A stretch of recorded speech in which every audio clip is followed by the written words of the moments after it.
ایک دن ابو جہل نے پتھر مارا حضور کے، سنا ہے؟ پتھر مارا میرے حضور کے، سنے میں بتا رہا ہوں ماں باپ کیا ہوتے ہیں، شکر ادا کرنا۔ حضور کے پتھر مارا، خون بہنے لگا میرے نبی کے۔ حضور گھر نہیں گئے، حرم شریف چلے گئے۔ حرم شریف کے دروازے سے حضرت امیر حمزہ کی خادمہ گزری، ادھر امیر حمزہ شکار کے لیے گئے ہوئے تھے۔ کہاں گئے ہوئے تھے؟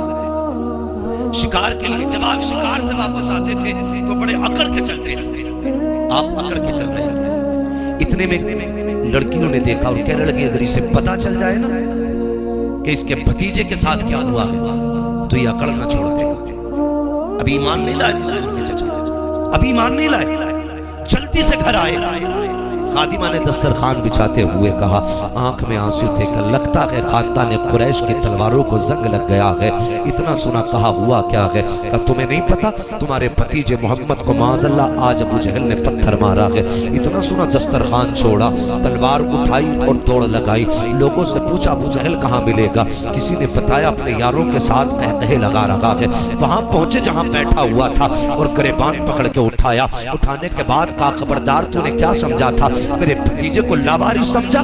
یہ کہہ کے آپ نے تلوار کے دستے سے چوٹ ماری، اس کا سر پھٹا، خون بہنے لگا۔ پھر آپ نے کہا لوگوں میرا بھتیجا کہاں ہے؟ کہا جاؤ ہم نے اسے حرم شریف میں روتے ہوئے دیکھا ہے۔ اب ذرا سننا، جب حرم شریف میں آپ کے چچا آئے ہیں، سرکار دو عالم حالات سجدہ میں ہیں، رو کے اپنے رب سے فریاد کر رہے ہیں۔ چچا نے آ کے کہا تھا بھتیجے ذرا سر تو اٹھاؤ، میں آ گیا ہوں۔ میرے نبی نے سر نہیں اٹھایا۔ پھر چچا نے کہا سر اٹھائیے، میں آ گیا ہوں۔ پھر سر نہیں اٹھایا۔ تیسری مرتبہ چچا نے کندھے پہ ہاتھ رکھ کے محبوب کے جب اٹھایا کہ تو کیا دیکھتے ہیں؟ جہاں سرکار نے سجدہ کیا کہ وہ زمین آنسوؤں سے تر ہو چکی ہے۔ سرکار نے اٹھا کے کہا تھا بھتیجے اب تو راضی ہو جا، میں تیرا بدلہ لے کر کے آیا ہوں۔ یہ کہہ کے بازو بڑھائے تھے، سرکار نے اپنے چچا کے بازو ہٹائے اور کہا آج میرا کوئی نہیں ہے، اور رو کے تاریخ ساز جملے کہے تھے۔ آقا نے فرمایا تھا چچا اگر آج میرا باپ ہوتا تو کسی میں ہمت نہیں تھی جب میری طرف آنکھ اٹھا کے دیکھ لیتا۔